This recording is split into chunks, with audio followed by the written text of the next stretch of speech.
The designer shopping bag flew through the air, scattering expensive clothes across the shiny mall floor. Emma crashed backward into the glass window of a jewelry store, her body sliding down as pain shot through her back. Around her, hundreds of shoppers stopped and stared. Phones came out. Cameras started recording. "You disgusting beggar!" Marcus shouted, his face twisted with anger. His expensive leather shoe pulled back again. "How dare you talk to my girlfriend?" Emma looked up from the cold floor, her hand shaking as she touched her lip. Blood. She tasted blood. The same man who once promised to love her forever had just kicked her like she was trash in front of everyone. But here's what Marcus didn't know. What no one in that mall knew. The poor, abandoned ex-girlfriend, lying on that floor, was hiding the biggest secret of her life. A secret that would destroy Marcus completely. Before we continue, hit that subscribe button and tell me in the comments.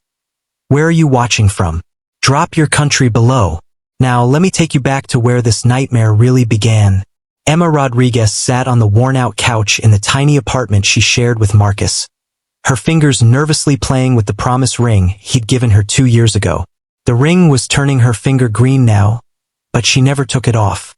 It was all she had to remind her that someone once loved her. "Marcus, can we talk?" she asked softly when she heard his keys in the door. Marcus walked in, barely looking at her. His clothes smelled like expensive perfume, not hers. Emma noticed but said nothing. She'd learned that asking questions only made things worse. "What is it?" Marcus dropped his gym bag on the floor. He didn't kiss her hello anymore. When did that stop? Emma couldn't remember. "The rent is due tomorrow, and Mrs. Chan said if we're late again." "Emma, I'm tired." Marcus rubbed his face.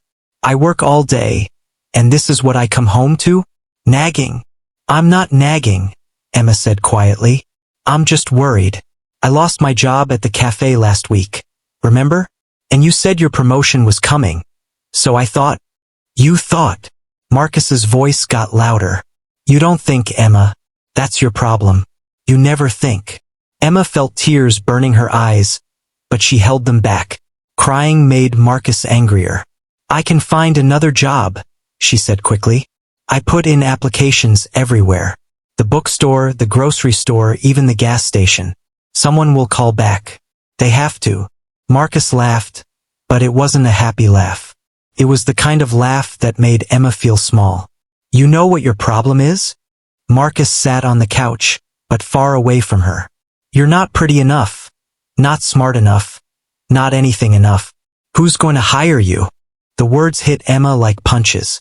But physical punches would have hurt less because those words came from someone she loved. Someone she'd given everything to. "That's not fair," Emma whispered. "Fair?" Marcus stood up fast, making Emma flinch. "You want to talk about fair? I'm stuck in this dump with you while my friends are living their best lives. Do you know what they say about you? Do you know what they call you behind your back?" Emma didn't want to know, but Marcus told her anyway. "They call you Marcus's charity case. They say I'm too good for you. And you know what? They're right." Emma felt something break inside her chest. Not her heart, that had been breaking slowly for months. This was something else. Something that had been holding her together, keeping her hoping, keeping her believing that love could survive anything. "If you feel that way," Emma said, her voice shaking, "why are you still here?" Marcus stared at her for a long moment. Then he smiled, and that smile was scarier than his anger. "You know what? You're right. Why am I still here?" He grabbed his phone and started typing fast. Emma watched, confused. 30 seconds later, Marcus's phone buzzed. "Perfect timing," he said, reading his screen. "Vanessa's on her way." "Vanessa?" Emma's stomach dropped.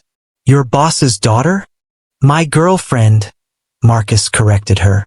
"Well, she's been my girlfriend for 3 months now. I just never told you." The room started spinning. Emma gripped the armrest of the couch. 3 months? She repeated. "But we've been together for 4 years. We were planning to get married next year." "You promised." "I promised a lot of things to a lot of girls," Marcus shrugged. "You're not special, Emma. You were just convenient." Someone to cook and clean and pay half the rent while I figured out my real life. Emma stood up, her legs shaking. Get out. Excuse me? Get out. Emma screamed, and she'd never screamed at anyone in her life. This is my apartment. My name is on the lease.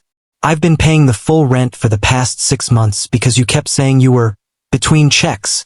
Marcus's face turned red. In 2 steps, he was in front of her, his hand gripping her arm so tight she knew it would bruise. You think you can kick me out? He hissed in her face. You think anyone will believe that I'm the bad guy? Look at you. Look at you. You're nobody. You have nobody. Your parents are dead. You have no friends, no money, no education. Without me, you're nothing. He pushed her backward. Emma fell onto the couch. I'm taking everything I want from this apartment, Marcus said, already heading to the bedroom. And if you try to stop me, I'll make sure everyone knows what a crazy, lying girlfriend you were. I'll tell them you hit me, that you stole from me. I'll ruin whatever pathetic life you think you have left. Emma sat frozen as Marcus packed his things. He took the TV they'd bought together. He took the laptop that was technically hers. He even took the coffee maker Emma's mom had given her before she died. At the door, Marcus turned back one more time. Oh, and Emma? That promise ring? I got it from a vending machine at the arcade. Cost me $2. He laughed. You wore a $2 ring for 2 years like it was a diamond. That's how stupid you are. Then he was gone. Emma sat in the empty apartment as the sun went down. She didn't turn on the lights. She didn't cry. She just sat there, looking at the green mark on her finger where the cheap ring had been. When midnight came, Emma finally moved. She walked to the bathroom, looked at herself in the mirror, and didn't recognize the girl staring back. Thin, tired, broken. No more, she whispered to her reflection. Never again. The next morning, Emma woke up on the couch, still wearing yesterday's clothes. Her phone showed 17 missed calls from Mrs. Chan about the rent, 5 messages from her phone company about the overdue bill, and 0 messages from Marcus. Not that she expected any, or wanted any. Emma dragged herself to the bathroom. She needed to shower to look presentable to start job hunting again. But when she looked in the mirror, she saw the bruises on her arm where Marcus had grabbed her. 5 perfect finger marks, dark purple against her pale skin. Evidence, she thought. I should take pictures. File a report. But who would believe her? Marcus was right about one thing. Emma had nobody. No family. No friends who hadn't slowly disappeared when Marcus started isolating her. No proof of anything except bruises that could be from anywhere. Emma grabbed her only nice outfit, a black dress she'd worn to her mother's funeral 3 years ago, and got ready for another day of job applications and rejection. The mall was the last place on her list. She knew the bookstore there was hiring, and books had always been her escape. Maybe, just maybe, they'd give her a chance. She couldn't afford the bus, so Emma walked. 3 miles in shoes that were falling apart, but she walked. The morning was cold, and the thin jacket she wore did nothing to keep her warm, but she walked. Emma was halfway there when she heard the screaming. A little boy, maybe 5 years old, had run into the street chasing a red balloon. A delivery truck was coming fast, the driver looking down at his phone, not seeing the child frozen in fear in the middle of the road. Emma didn't think. She just ran. Her body hit the boy's, pushing him hard toward the sidewalk. She felt his small body roll to safety. Then she felt the impact. The truck's bumper caught Emma's side. She flew through the air, actually flew, and everything went into slow motion. She saw the sky, so blue and clear. She saw birds flying. She thought, stupidly, I never noticed how beautiful the birds are. Then Emma hit the pavement and the world went black. Emma woke up to the sound of beeping machines and the smell of clean sheets. Hospital. She was in a hospital. Oh, thank God, a woman's voice said. She's awake. Doctor, she's awake. Emma tried to sit up, but pain shot through her entire body. Easy, easy, a man's voice said. Strong hands gently pushed her back down. You've been unconscious for 2 days. You have 3 broken ribs, a fractured arm, and a serious concussion. You're lucky to be alive. Emma's vision slowly cleared. A doctor stood on one side of her bed, and on the other side stood the most beautiful woman Emma had ever seen. Tall, elegant, wearing clothes that probably cost more than Emma's entire year of rent. Her dark hair was pulled back perfectly, and diamonds sparkled at her ears and throat. Who? Emma's voice came out like a croak. I'm Isabella Chun, the woman said with a warm smile. And you saved my son's life. Your son. Emma's foggy brain slowly remembered. The little boy. The truck. Is he okay? He's perfect, thanks to you, Isabella said, and her eyes filled with tears. You didn't hesitate. You could have died, and you didn't hesitate. I just did what anyone would do, Emma whispered. No, Isabella said firmly. Most people would have frozen. Most people would have screamed or called for help. But you acted. You sacrificed yourself for a stranger's child. The doctor cleared his throat. Ms. Rodriguez, there's something we need to discuss. You have no insurance and the medical bills are paid, Isabella interrupted. All of them. Past, present, and future. Whatever Emma needs, she gets. The best care, the best doctors, the best everything. I can't accept that, Emma said quickly. I can't let you. Yes, you can, Isabella said gently. And you will. Because I'm not asking, Emma. I'm telling you. You saved my son, my baby, and I will never, ever be able to repay that debt. But I'm going to try. Emma's eyes filled with tears. I don't understand. Why are you being so nice to me? Nobody's ever. She couldn't finish. The tears came too fast. Isabella sat on the edge of the hospital bed and took Emma's good hand in both of hers. Tell me, she said softly.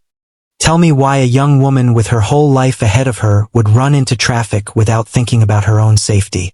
Tell me why you look like you haven't eaten properly in months. Tell me why you have bruises on your arms that have nothing to do with the accident. And Emma, who hadn't had anyone to talk to in so long, who had kept everything locked inside until she thought she might explode, told her everything. She told Isabella about Marcus, about the years of slowly being broken down piece by piece, about the insults and the isolation and the way he made her feel like she deserved nothing better, about yesterday, about the $2 ring and the laptop and the empty apartment. Isabella listened to every word, her face getting harder and harder. This Marcus, Isabella finally said, her voice cold as ice. What's his full name? Marcus Johnson. But why? And he works for my husband's company, Isabella said. It wasn't a question. Lawrence mentioned a Marcus Johnson started dating our colleague's daughter recently. Vanessa Wright. Emma nodded miserably. He told me she was his girlfriend, that she'd been his girlfriend for 3 months while we were still together. Isabella stood up, and Emma saw something scary in her eyes. Something powerful. Emma, Isabella said, how would you feel about staying with me while you recover? Stay with you? But I couldn't. I have a mansion with 12 bedrooms, most of them empty, Isabella said. My husband and I would be honored to have you as our guest.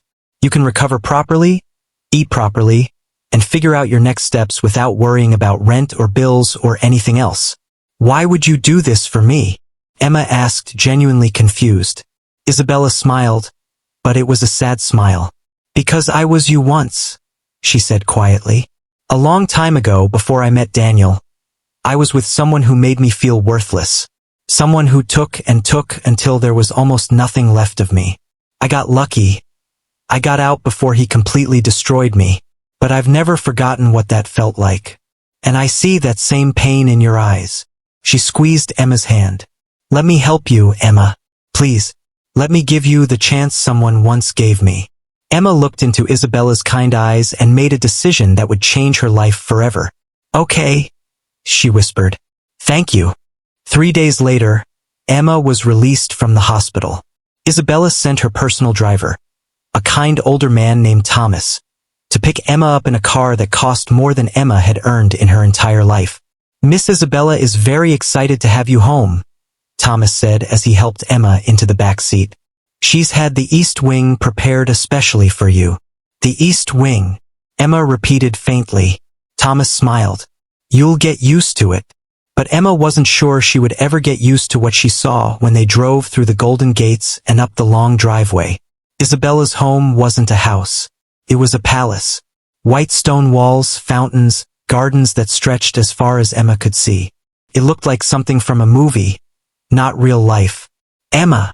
Isabella came running down the front steps like a normal person, not like someone who lived in a palace.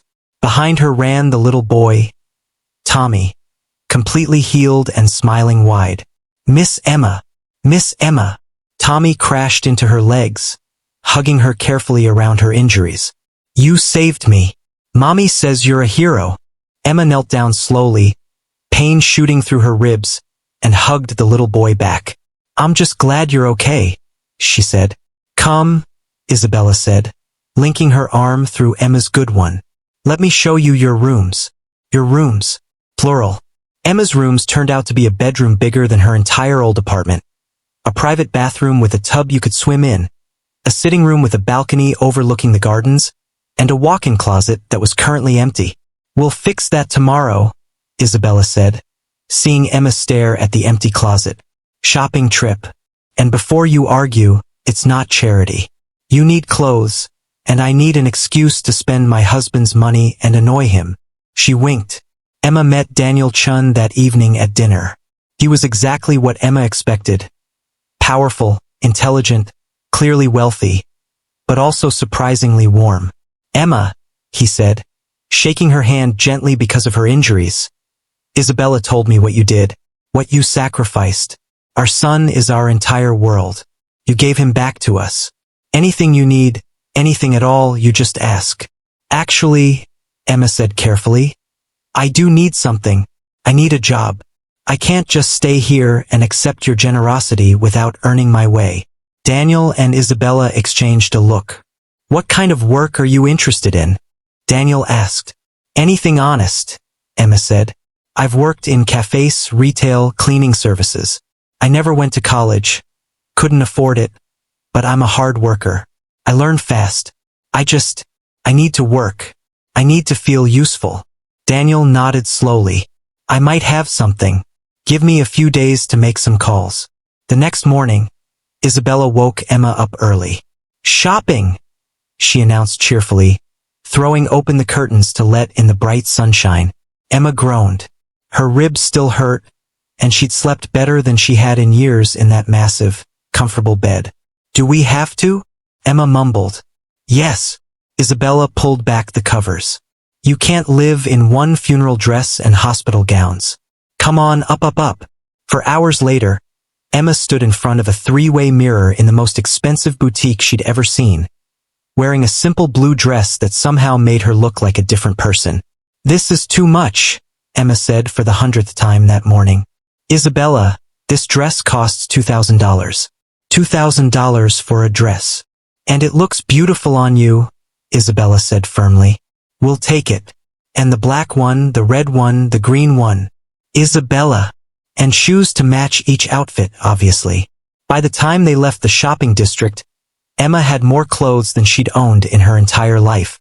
Business suits, casual wear, workout clothes, pajamas that cost more than her monthly rent used to be. I feel guilty, Emma admitted as they loaded shopping bags into the car.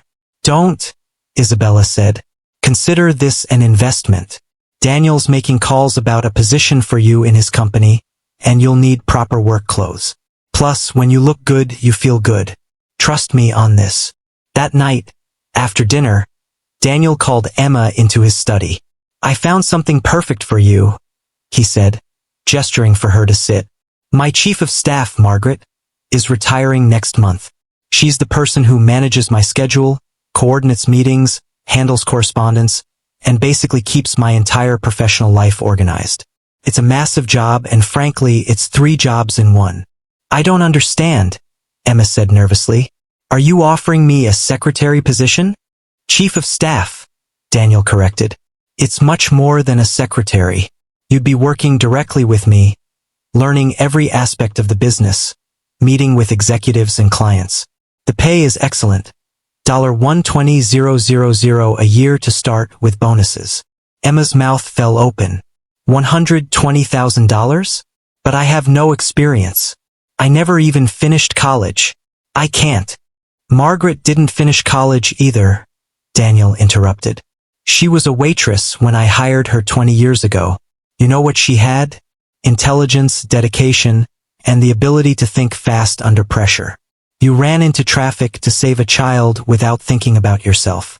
That tells me everything I need to know about your character and your instincts. But 3-month trial period, Daniel said. Margaret will train you before she retires. If after 3 months you're not working out, we'll find you something else. But Emma, I've built a billion-dollar empire by trusting my gut about people. And my gut says you're exactly what my team needs. Emma felt tears threatening again. Why are you doing this? Why are you being so kind to me? Daniel's face softened. You saved my son, Emma. But more than that, Isabella sees something special in you. And I learned a long time ago that when my wife sees something special in someone, she's never wrong. The next 2 months were the hardest of Emma's life, but also the best. Margaret, a sharp-eyed woman in her 60s, put Emma through training that felt like military boot camp. No, Margaret said for the 10th time that morning. When Mr. Chan says, schedule a meeting with the Tokyo office, he means schedule it for a time that works for both time zones, prepare a briefing document on current projects, and have translation services standing by. You don't just put it on the calendar. Emma scribbled notes frantically.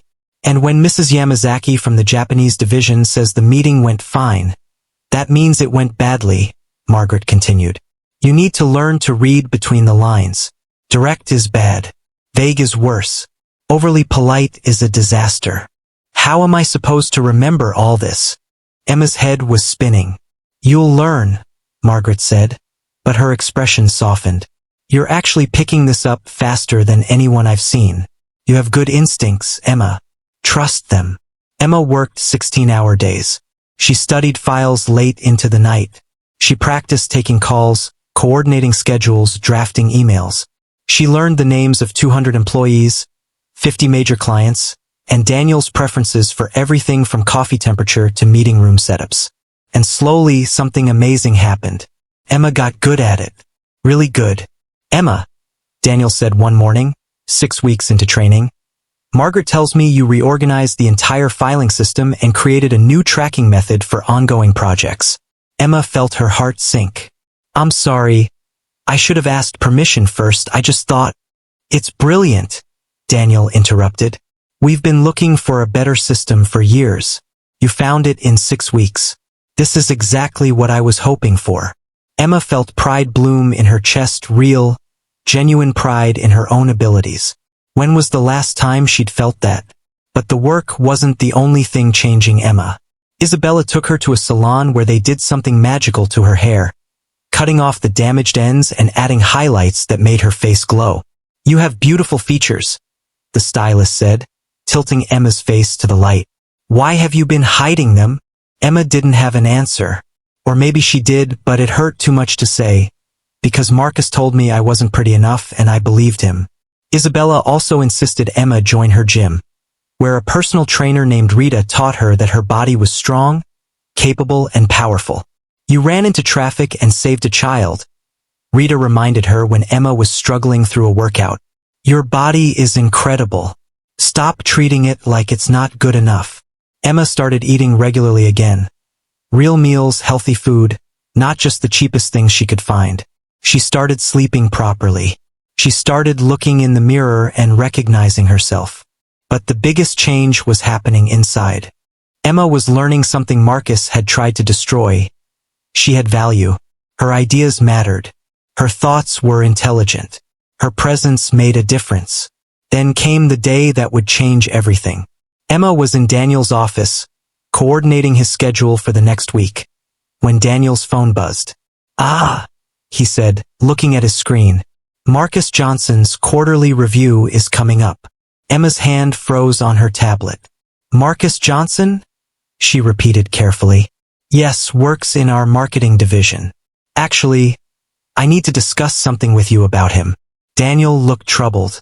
We've been getting complaints. 3 female interns have reported uncomfortable behavior. Nothing illegal, but inappropriate comments, too much touching, that sort of thing. HR is documenting everything. Emma's stomach turned. Of course Marcus was doing that. Of course. What will happen to him? Emma asked. Depends on the investigation, Daniel said. But between you and me, I've seen enough of these cases to know the pattern. Men like Marcus, they don't change. They just get better at hiding it. We'll likely be letting him go within the month. Emma should have felt satisfaction. She should have felt vindicated. Instead, she felt nothing.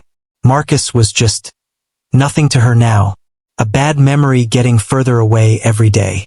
Actually, Daniel continued, he's dating someone I know, Vanessa, right? Nice girl, but not the best judge of character. I should probably warn her father. Maybe, Emma said carefully. Vanessa needs to figure it out on her own. Wise words, Daniel said, giving her an approving look. That evening, Isabella announced they were going shopping again. But I have so many clothes already, Emma protested. Not like these, Isabella said mysteriously. We're going to the Diamond District Mall. Very upscale, very expensive, very exclusive. I need to pick up a gift for Daniel's birthday, and you're coming with me. Emma had never been to the Diamond District Mall. It was where rich people shopped, the kind of place where a purse cost more than a car. As they drove there, Emma had no idea that in exactly 45 minutes, her past and present would collide in the worst possible way. Marcus Johnson was in that mall right now, shopping with Vanessa Wright, about to have the best day of his life ruined. And Emma? Emma was about to discover just how much she'd changed. The Diamond District Mall was everything Emma expected and nothing she was ready for. Marble floors polished to a mirror shine. Chandeliers hanging from vaulted ceilings. Stores with names Emma couldn't even pronounce. Displaying jewelry and handbags in lit cases like they were precious artifacts. Stay close, Isabella said, linking her arm through Emma's. This place gets crowded on weekends, and you're still healing. If your ribs start hurting, we leave immediately. Emma nodded, but she was too busy staring at everything around her. 6 months ago, she couldn't afford the bus fare. Now she was shopping in a mall where the price tags made her dizzy. Isabella, Emma said quietly, I still don't feel like I belong here. Good, Isabella said firmly. The day you start feeling like you belong in places like this, you've lost something important. Humility and gratitude, never lose those. Emma. They're worth more than anything in these stores. They started at a jewelry store called Diamonds and Dreams. The saleswoman, perfectly dressed, perfectly polite, treated them like royalty. Mrs. Chun, the woman said warmly. So wonderful to see you again. I have several pieces set aside that I think Mr. Chun would love. While Isabella looked at watches, Emma wandered to a display of rings. Not because she wanted one, the thought of rings still made her stomach hurt, but because she was curious. These rings were beautiful. Real diamonds that caught the light and broke it into rainbows. Settings of gold and platinum that had been crafted by master artists. Nothing like the $2 vending machine ring Marcus had given her. See something you like? Isabella appeared at her shoulder. Just looking, Emma said. These are beautiful. But I can't imagine ever wearing something this expensive. One day you will, Isabella said confidently. When you find someone who deserves you, someone who knows your value, they'll put a ring on your finger that represents how precious you are. And Emma, you are so precious. Emma felt tears threatening. Again, she'd cried more in the past 2 months than in the previous 4 years. But these tears were different. These were tears of gratitude, of healing, of slowly learning to love herself again. Thank you, Emma whispered, for everything. I still don't understand why you chose to help me. But, because you're worth helping, Isabella said simply. Now let's get the watch and then find somewhere to eat. I'm starving. They paid for the watch. Emma tried not to look at the price tag and failed, nearly fainting when she saw the number, and walked out of Diamonds and Dreams into the main mall corridor. That's when Emma heard it. A laugh she recognized. A voice that had haunted her nightmares for months. A voice that now, strangely, made her feel nothing. Marcus. He was here. In this mall. Right now. Emma's heart started pounding, but not from fear. From something else. Something she couldn't quite name. Emma? Isabella touched her arm. Are you okay? You just went pale. Emma started. And then she saw him. Marcus Johnson. Walking toward them through the crowd. His arm around a pretty blonde girl who must be Vanessa. He was wearing expensive clothes. Probably bought with money he claimed he didn't have when Emma was begging him for rent money. He was laughing. Looking happy. Looking like someone who'd never hurt anyone in his life. He hadn't seen Emma yet. He was too busy talking to Vanessa, showing off, being charming. That's him, Emma said quietly. That's Marcus. Isabella followed Emma's gaze. Her expression hardened instantly. That's the man who hurt you, Isabella said. It wasn't a question. Yes. Do you want to leave? Emma opened her mouth to say yes. To say let's go, let's get out of here. I'm not ready to face him. But then something strange happened. Emma looked at Marcus, really looked at him and realized something shocking. He was small. Not physically, but in every other way that mattered. He was small and petty and mean, and she had wasted 4 years of her life making excuses for him, believing his lies, accepting his cruelty. And she was done. No, Emma said, standing up straighter despite her aching ribs. I don't want to leave. Are you sure? I'm sure. They continued walking. Marcus and Vanessa were coming closer. 20 feet, 15 feet, 10 feet, and then Marcus looked up. Their eyes met. Emma watched the emotions crash across his face like waves. Surprise, shock, confusion. Then, was that fear? Emma? Marcus stopped walking. What are you doing here? Shopping, Emma said calmly. Same as you. Marcus's eyes traveled from Emma's face down her body and back up, taking in her expensive dress, her designer shoes, her styled hair, her confident posture. This wasn't the broken girl he'd kicked out of an apartment 6 weeks ago. You look.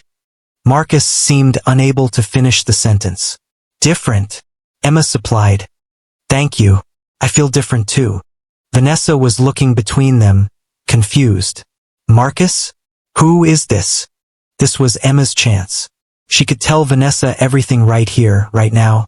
Expose Marcus for what he really was. Get revenge. But Emma realized something. Vanessa would figure it out on her own eventually. They always did. Marcus wasn't smart enough to hide who he really was forever. I'm Emma Rodriguez, she said, extending her hand to Vanessa. An old friend of Marcus's. Friend, Marcus repeated, and something flickered in his eyes. Relief? He thought Emma was going to keep his secrets. Actually, Isabella said suddenly, her voice cold as winter. Emma is being too kind. She's not your friend, Marcus. She's the woman you abused, cheated on, and robbed before throwing her out of her own apartment. The color drained from Marcus's face. Mrs. Chun. His voice cracked on her name. I didn't realize you knew Emma. Emma lives with my family now, Isabella said. She saved my son's life. And while she was recovering in the hospital, she told me all about you. Marcus looked like he might throw up. Of course he recognized Isabella Chin. Everyone at his company knew her. She was married to their CEO. She could destroy his career with one phone call. I think there's been a misunderstanding, Marcus said quickly, fake smile spreading across his face. Emma and I had a complicated relationship, but it wasn't like that. I would never. You would and you did, Isabella interrupted.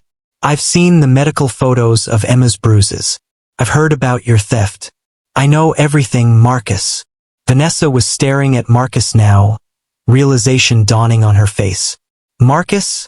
She said slowly. What is she talking about? Nothing, baby. Marcus tried to pull Vanessa close, but she stepped away from him. This is just my crazy ex making up stories. I'm not crazy, Emma said quietly. And I'm not making up anything. Listen, Marcus raised his voice, stepping toward Emma aggressively. And that's when Emma felt Isabella tense beside her. That's when she saw Thomas, Isabella's driver, who'd been following them discreetly for security, start to move forward. That's when she realized the situation was about to explode. But Emma also realized something else. She wasn't afraid anymore. "Don't you dare come near her," Isabella said, her voice carrying authority that made several shoppers stop and stare. Marcus froze, his hands clenched into fists, his face turned red. And Emma saw it, that rage she'd lived with for years, that barely controlled anger that would explode at the smallest provocation. "You think you're so special now?" Marcus hissed at Emma. "You think because you're living with rich people you're better than me? You're still the same pathetic, worthless." "Stop," Emma said. "Just one word. Quiet. Firm." Marcus stopped. "I'm not going to fight with you," Emma continued. "I'm not going to let you make me feel small anymore. You don't have that power over me." "Power?" Marcus laughed bitterly. "You were nothing before me. You'll be nothing after me. You're just a charity case for these rich people to feel good about themselves." The words were meant to hurt. 6 weeks ago they would have destroyed Emma. But now Emma smiled. A real smile. A smile that came from genuine peace. "You know what, Marcus? You're right. I was nothing when I was with you, because you made me feel like nothing every single day. But I'm not with you anymore. I'm free. And I'm becoming something you'll never be. Happy." Marcus's face twisted with rage. "You bitch." What happened next occurred so fast that later, people would argue about the exact sequence of events. Marcus lunged at Emma. Thomas stepped between them. Isabella pulled Emma backward. And Marcus, trying to push past Thomas to get to Emma, somehow got turned around in the crowd of gathering shoppers and his foot lashed out, connected with Emma's side, the same side where her ribs were still healing. Pain exploded through Emma's body. She gasped, stumbling backward. And Marcus, realizing what he'd done but unable to stop his momentum, kicked again. This time Emma fell. The designer shopping bag Isabella had been holding went flying. Clothes scattered across the marble floor. Emma crashed into the window of the jewelry store they just left, her body sliding down the glass as pain made her vision blur. The mall erupted. People screamed. Phones came out, cameras recording from every angle. Thomas grabbed Marcus, restraining him. Isabella dropped to her knees beside Emma. And Vanessa stood frozen, staring at Marcus like she'd never seen him before. "You hit her," Vanessa whispered. "You actually hit her." "She made me," Marcus started. "She was just standing there," Vanessa screamed. "She was just standing there and you attacked her." Emma touched her mouth. Her lip was bleeding. Her ribs were screaming. But her mind was crystal clear. She looked up at Marcus from the floor, and she really saw him, for exactly what he was. A small, angry, pathetic man who hurt people because he was too broken to love them. "Emma," Isabella said urgently, "don't move. I'm calling an ambulance." "No," Emma said, accepting Isabella's help to stand up slowly. Pain made her dizzy, but she stayed standing. "I'm okay." She wasn't okay. Her ribs might be cracked again. She'd have new bruises to add to the barely healed ones. But she was okay. Because this time she had witnesses. This time she had proof. This time she had power. Mall security was rushing over. Someone had already called the police. And Marcus, held by Thomas, finally realized what he'd done. He'd assaulted someone in public, in front of hundreds of witnesses, in a mall with cameras everywhere. He'd kicked his ex-girlfriend while she was recovering from saving a child's life. He'd done it in front of his CEO's wife. His face went from red to white in seconds. "Emma," he said, his voice shaking now. "Emma, I'm sorry. I didn't mean." "Yes, you did," Emma said quietly. "You meant every bit of it. The only thing you're sorry about is that this time, everyone saw who you really are." Police officers arrived, pushing through the crowd. "Someone called about an assault?" the first officer said. "Yes," Isabella said immediately. "This man attacked my friend, completely unprovoked. Everyone here saw it." "That's not what happened." Marcus tried to pull away from Thomas, but the older man's grip was like iron. "She's lying. She..." There's video, someone in the crowd called out. I got the whole thing on my phone. Me too, another person shouted. I filmed it, a teenager yelled, waving her phone. Marcus's face crumbled as he realized his life was over. The career, the girlfriend, the respect, everything. Emma should have felt victorious. Instead, she just felt tired. Officers, Isabella said. This man also works for my husband's company. I'll be filing a formal complaint with his employer, as well as pressing charges on Emma's behalf. We'll need statements from everyone, the officer said, pulling out a notepad. As the police began sorting through the chaos, as mall security held back the crowd, as phones kept recording, Emma caught Vanessa's eye. The other woman looked devastated, shocked, betrayed. Emma knew that feeling. I'm sorry, Emma said to her quietly. Why? Vanessa asked, tears streaming down her face. Why are you apologizing to me? Because I know what you're feeling right now, Emma said. And I know it hurts. But Vanessa, you're lucky. You found out who he really was in 3 months. It took me 4 years. Vanessa looked at Marcus, who was being handcuffed now, still protesting, still claiming it was all a misunderstanding. I should have known, Vanessa whispered. There were signs. I just didn't want to see them. That's what he counts on, Emma said. That's his power. But not anymore. As the police led Marcus away, he looked back at Emma one last time. The hatred in his eyes was real. The fear was real too. And Emma realized she'd won. Not because she'd gotten revenge. Not because he'd been arrested. Not because he'd lost everything. She'd won because she was standing here, alive, healing, surrounded by people who actually cared about her. She'd won because she'd survived him. She'd won because she'd found herself again. But Emma had no idea what was coming next. She had no idea that everything that had just happened was being recorded and uploaded to social media, where it would go viral within hours. She had no idea that by tomorrow morning, millions of people would know her story. She had no idea that someone very important was watching the videos being shared across the internet. Someone who'd been looking for Emma for a very long time. Someone who was about to change her life again. But this time, in ways Emma never imagined possible. As Isabella helped Emma toward the mall exit, past the flashing cameras and murmuring crowd, as paramedics checked her injuries and police took statements, Emma felt something shift in the universe. This wasn't the end of her story. This was just the beginning. Emma woke up the next morning in her bedroom at the Chun mansion. Her body aching but her mind strangely peaceful. The paramedics had checked her ribs, bruised again but not broken, and cleared her to go home with instructions to rest. Isabella had insisted on staying with her all night, sleeping in the chair beside Emma's bed like a protective mother. You didn't have to do that, Emma said softly when she saw Isabella stretching in the morning light. Yes, I did, Isabella replied firmly. Emma, what happened yesterday is over, Emma interrupted. Marcus is gone. He can't hurt me anymore. I'm okay. You're more than okay, Isabella said with a mysterious smile. Actually, there's something you need to see. She handed Emma her phone. Emma's eyes widened as she scrolled through screen after screen of videos, articles, and social media posts. The incident at the mall had exploded across the internet overnight. Hero who saved child attacked by abusive ex. Caught on camera. Man violently assaults woman in luxury mall. The bravery of Emma Rodriguez.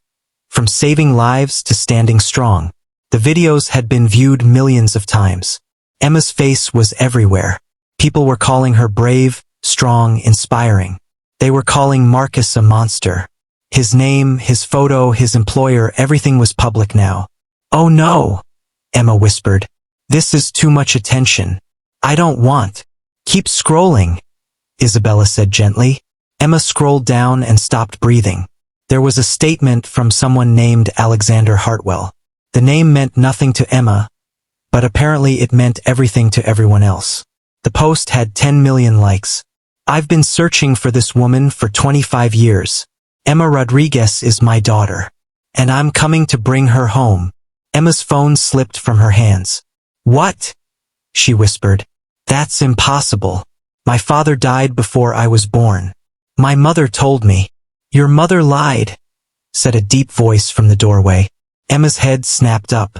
A man stood there, tall, maybe 60 years old, with silver hair and eyes the exact same shade as Emma's.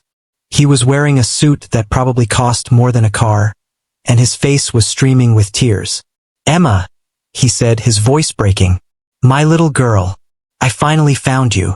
Emma couldn't move, couldn't breathe, couldn't think. Isabella stood up quickly. Emma, this is Alexander Hartwell. He contacted us last night after seeing the videos. He had DNA evidence, birth certificates, everything. Emma, he's telling the truth. No. Emma shook her head. No, my mother said my father was dead. She said he died in a car accident before I was born.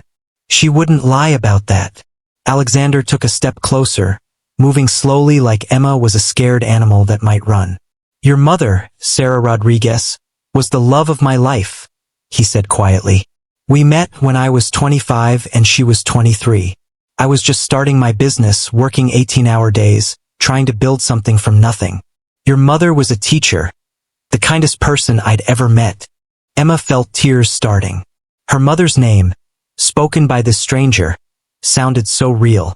When Sarah got pregnant with you, Alexander continued, I was the happiest man alive, but my business partner, a man I trusted, told Sarah lies about me. He told her I was already married, that I had other children, that I was using her. None of it was true, but he showed her fake documents, fake photos. He was trying to steal my company, and he knew the best way to destroy me was to take away my family. Why would my mother believe him? Emma asked, but her voice was shaking because she already knew the answer. She'd believed Marcus's lies for 4 years. Love made you blind. Because the fake evidence was perfect, Alexander said, pain clear in his eyes. And because I was working so much, traveling constantly, that I wasn't there to defend myself. By the time I found out what he'd done, Sarah had disappeared. She left the city, changed her name back to Rodriguez, and hid from me. She was protecting me, Emma whispered. She was, Alexander agreed. She thought she was protecting you from a terrible man. She didn't know she was protecting you from a father who loved you more than life itself. He pulled out his phone and showed Emma a photo. A young woman, beautiful and smiling, holding a positive pregnancy test. Emma recognized her mother's face. Younger, happier than Emma had ever seen her. I took this picture the day your mother told me she was pregnant, Alexander said. It's been in my wallet for 25 years. I've carried you with me every single day, even though I didn't know where you were. Emma's mind was spinning. Why didn't you find us sooner? I tried, Alexander said desperately. God, Emma, I tried everything. Private investigators, police contacts, everything. But your mother was smart. She went to a small town, worked cash jobs, stayed off the grid. When she got sick, his voice broke. When she got cancer, I didn't even know. I didn't get to help her. I didn't get to say goodbye. Emma remembered those terrible last months. Her mother in the hospital, refusing to let Emma call any relatives. We only have each other, her mother had said. Always have, always will. Now Emma understood. Her mother hadn't wanted Alexander to find them, even at the end. After your mother died, Alexander continued, you disappeared too. You were 18 and you vanished. I looked everywhere, but Emma Rodriguez is a common name. I found hundreds of women, none of them you. Until yesterday. He showed Emma another photo on his phone. Emma's face, captured from the mall video, circled with a red marker. The moment I saw this video I knew, Alexander said. You have your mother's face, but you have my eyes, my chin, my hands. Emma, you're my daughter, my only child, and I have spent 25 years looking for you. Isabella squeezed Emma's shoulder. We had his DNA tested overnight. Rush processing. Emma, it's a 99.9% match. He's really your father. Emma looked at this man, this stranger who was looking at her like she was the most precious thing in the world. I don't understand, she whispered. If you've been looking for me, why didn't you find me when I was with Marcus? I was living in the same place for 4 years. Pain flashed across Alexander's face. You were using Marcus's last name on your lease, your utilities, everything. You were hiding just like your mother taught you. The investigators found an Emma Johnson, but the age was wrong in the database. A clerical error that cost me 4 more years with my daughter. Emma's hands started shaking.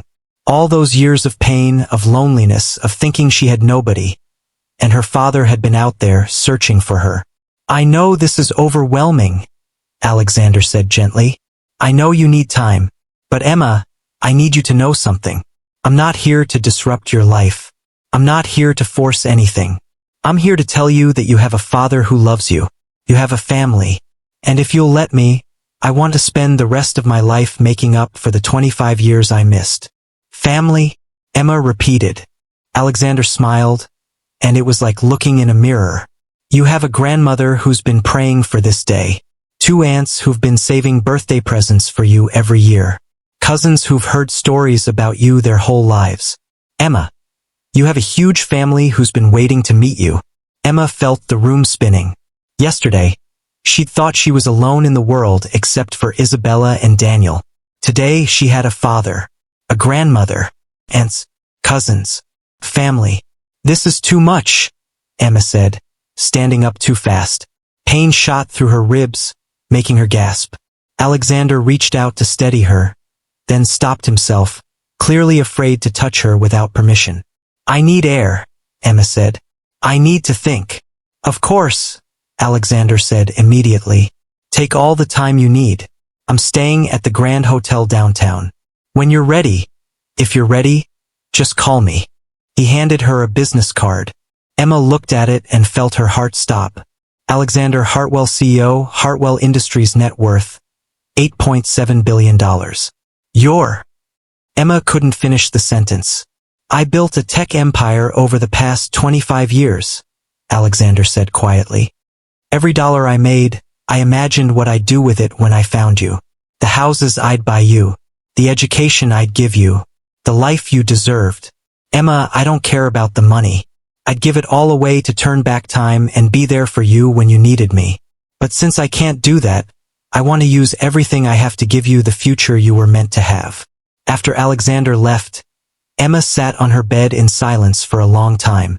Isabella sat beside her, not speaking, just being present. I don't know what to do, Emma finally said. You don't have to know right now, Isabella replied. Emma, your whole world just changed. Again. You're allowed to be confused. What if he's lying? Emma asked. What if this is some kind of trick? It's not, Isabella said firmly. Daniel had his team verify everything. Alexander Hartwell is exactly who he says he is. The DNA test is real. The story checks out. Emma, this man is your father. Emma pulled her knees to her chest, ignoring the pain in her ribs. My mother spent my entire life protecting me from him, Emma said slowly. She worked 3 jobs so I'd never have to meet him. She told me stories about my dead father who was a hero. She died still believing he was a monster. How can I just accept him? How can I betray her memory like that? You're not betraying her, Isabella said gently. Your mother did what she thought was right with the information she had. She was tricked, Emma. She was protecting you from a man she believed was dangerous. If she'd known the truth, if she'd known Alexander was really looking for you both, that he really loved her, don't you think she would have wanted you to know your father? Emma thought about her mother's last words in the hospital. Be brave, baby girl. Be braver than I was. Don't hide from life like I did. Had her mother known? Had she realized at the end that she'd made a mistake? I'm scared, Emma admitted. Of what? Of this being real, Emma said. Of having a family who actually wants me. Of having a father who's been looking for me. What if I'm not good enough? What if I disappoint him? What if? Emma Rodriguez, Isabella interrupted, turning to face her directly. Listen to me. You are a woman who ran into traffic to save a stranger's child. You survived 4 years with an abusive partner and came out stronger. You learned a completely new career in 6 weeks. You stood up to your abuser in public and refused to let him break you. You are magnificent. Any family would be lucky to have you. Emma felt tears streaming down her face. I just wanted someone to love me. My whole life, I just wanted to matter to someone. You do matter, Isabella said fiercely. You matter to me, to Daniel, to Tommy, and Emma. You matter to a father who's been searching for you for 25 years. A father who never gave up hope. That's real love, Emma. That's the kind of love you deserve. 2 days later, Emma stood outside the Grand Hotel's penthouse suite, her hand raised to knock, her heart pounding so hard she thought she might pass out. Isabella stood beside her. You don't have to do this today. Yes, I do, Emma said. I've been running and hiding my whole life. I'm done running. She knocked. The door opened immediately. Alexander stood there, and Emma could see he'd been crying. His eyes were red, his face exhausted. You came, he said, like he'd been afraid she wouldn't. I came, Emma confirmed. Please, come in. Alexander stepped back. The penthouse was huge, but Emma barely noticed, because sitting in the living room were 4 other people. An elderly woman with silver hair and Emma's same smile stood up slowly, her hands shaking. My grandbaby, she whispered. Oh, my sweet grandbaby. Emma's grandmother. She had a grandmother. Crossed the room and wrapped Emma in the gentlest hug, like Emma was made of glass. I'm Rose, she said through tears. I'm your daddy's mama, and I've been waiting my whole life to meet you. The 2 other women introduced themselves as Christina and Marie, Alexander's sisters, Emma's aunts. They both hugged Emma too, both crying, both saying how much she looked like her mother. And standing awkwardly in the corner was a young man, maybe 20, who looked nervous. That's David, Alexander said. Your cousin, Christina's son. He wanted to meet you. David waved shyly. Hi, Cousin Emma. I brought you something. He held out a worn photo album. What is this? Emma asked. Your grandfather, my dad, he died 5 years ago, Rose said softly. But before he passed, he made this album for you. Pictures of our family, stories written down, everything he wanted you to know about where you came from. He never gave up hope that we'd find you someday. Emma opened the album with shaking hands.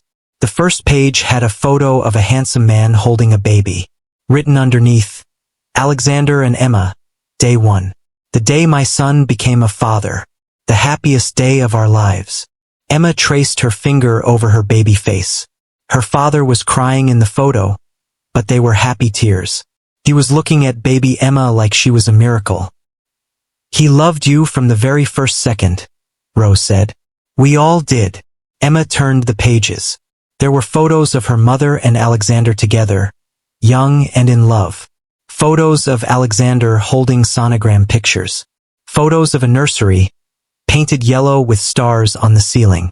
I built that nursery myself, Alexander said quietly, standing beside Emma. I was going to teach you to read in that room. I had books picked out, toys ready, everything. And then your mother disappeared, and I had to pack it all away. But I kept everything, Emma. Every single thing. Just in case. The album had blank spaces too. Pages labeled with dates. Emma's first birthday, first day of school, graduation. Spaces where photos should have been, but weren't. I wanted to be there for all of it, Alexander said, his voice breaking. Every birthday, every milestone, every moment.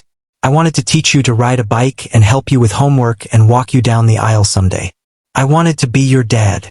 Emma closed the album and looked at this man, her father, really looked at him. She saw the pain of 25 years of searching. The hope that never died. The love that never faded. I don't know how to do this, Emma admitted. I don't know how to have a father.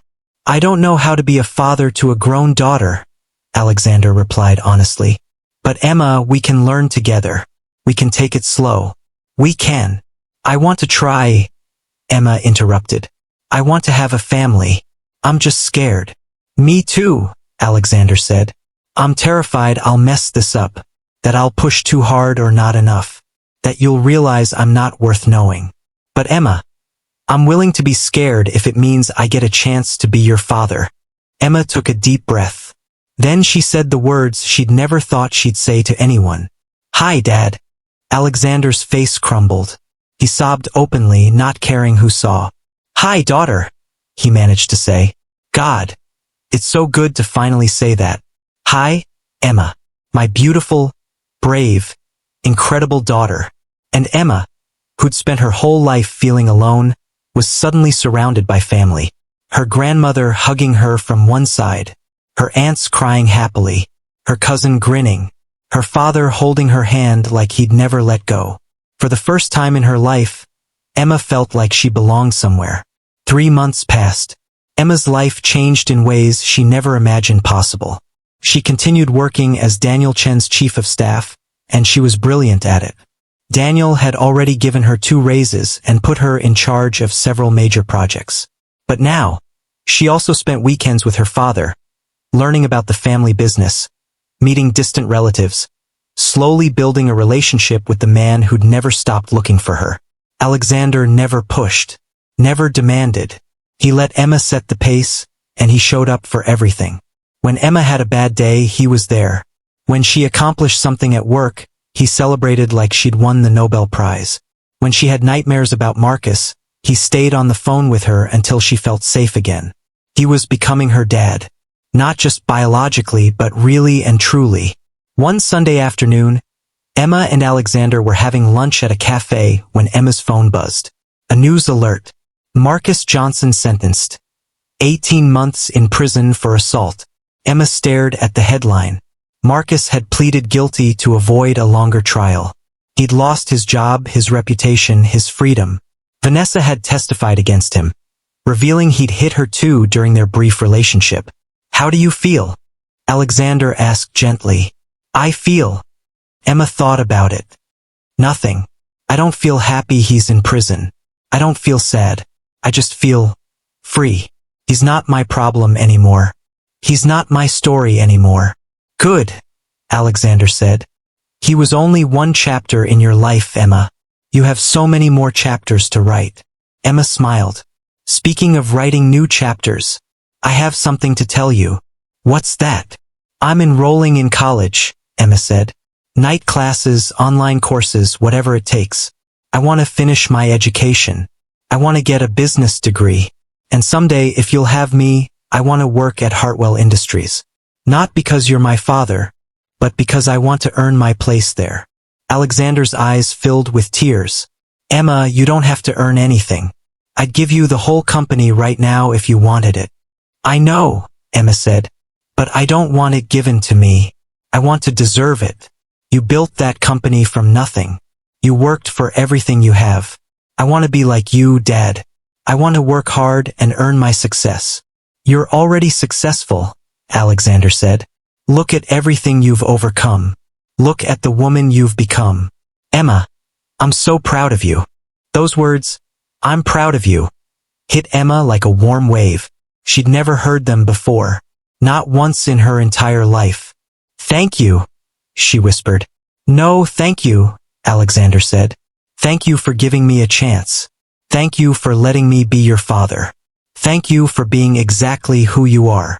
Emma stood in front of a full-length mirror in a private suite at the most expensive hotel in the city. She was wearing a designer dress that cost more than her entire wardrobe used to be worth. Her hair was styled perfectly. Her makeup was flawless. But the most beautiful thing she wore was her smile. You look perfect, Isabella said, adjusting Emma's necklace. Like an actual princess. I feel like one, Emma admitted. Is that weird? Not even a little bit. There was a knock at the door. Alexander stepped in, wearing a tuxedo, and stopped dead when he saw Emma. You look just like your mother, he said softly. God, Emma, you're beautiful. Thanks, Dad. 6 months of calling him Dad, and it still made Alexander tear up every single time. Are you ready? He asked, offering his arm. I'm ready. They walked together through the hotel, down beautiful hallways, toward massive golden doors. Emma could hear music playing inside, voices laughing, the sound of celebration. Emma, Alexander said, stopping before they entered. I need to say something. Okay. 25 years ago, I lost everything I cared about, he said. Your mother. You. My chance at being a father. I built a billion-dollar empire to fill the hole in my heart. But nothing worked. Nothing mattered. I was successful and rich and completely empty inside. He took Emma's hands. And then I found you, he continued. And suddenly, everything made sense. All those years of pain, all that searching. It was worth it to get to this moment. To get to know you. To get to be your father. Emma, you are the greatest treasure of my life. More valuable than all the money in the world. Emma felt tears threatening her makeup. Dad, you're going to make me cry. Good tears, I hope? The best tears.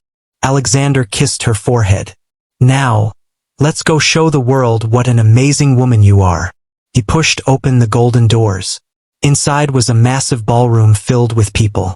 Daniel and Isabella Chin and little Tommy. Emma's grandmother Rose, her aunts Christina and Marie, her cousin David. Employees from Hartwell Industries. Emma's new college professors.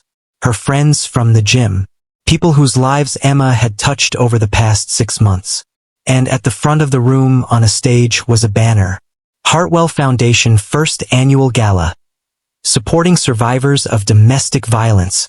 Surprise! Alexander whispered. Emma stared at him. What is this?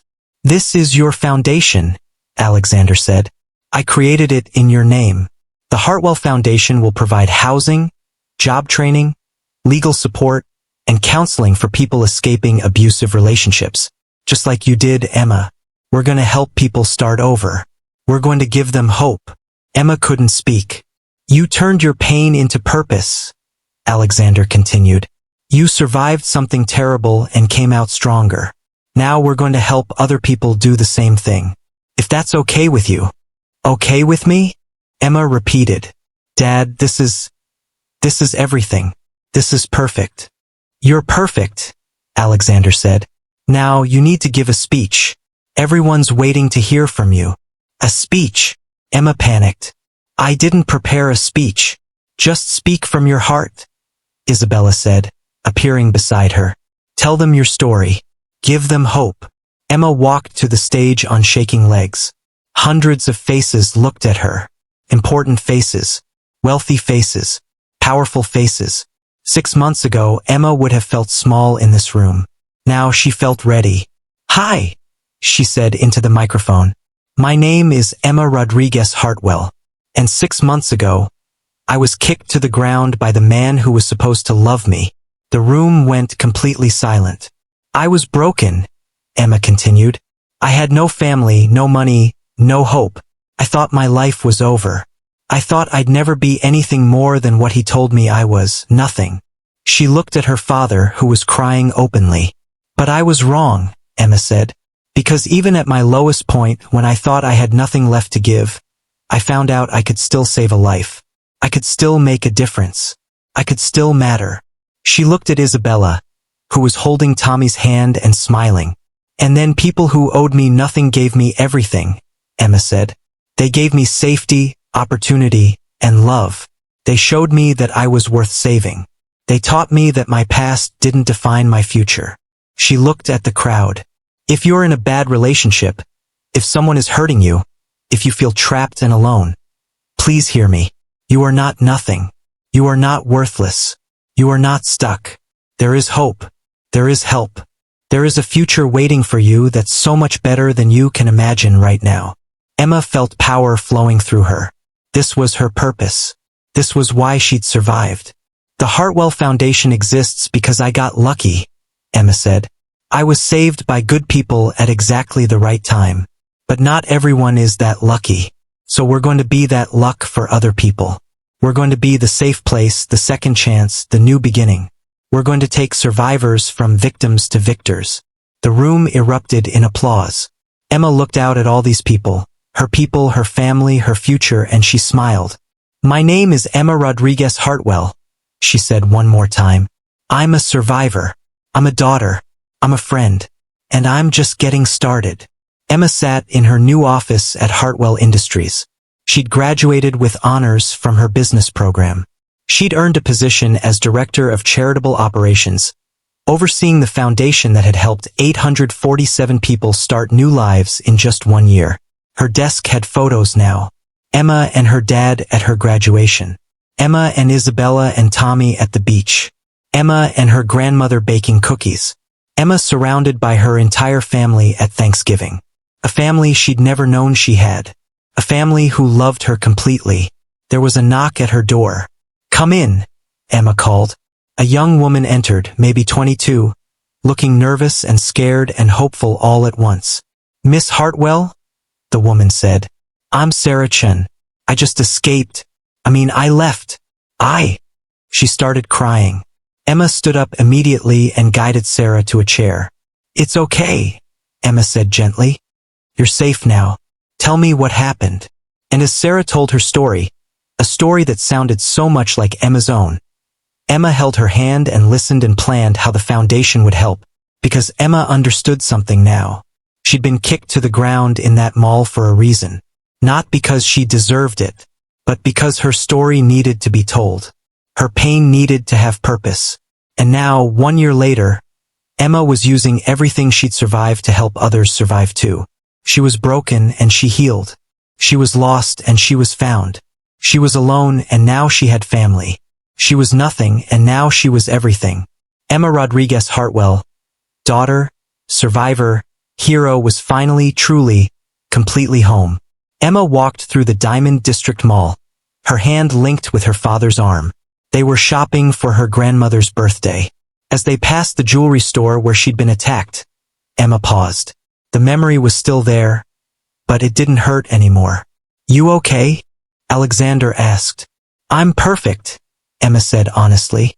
A young couple walked past, the man pulling the woman roughly by her arm, hissing something cruel under his breath. The woman looked down at the ground, her shoulders hunched, her spirit broken. Emma recognized that posture, that fear, that pain.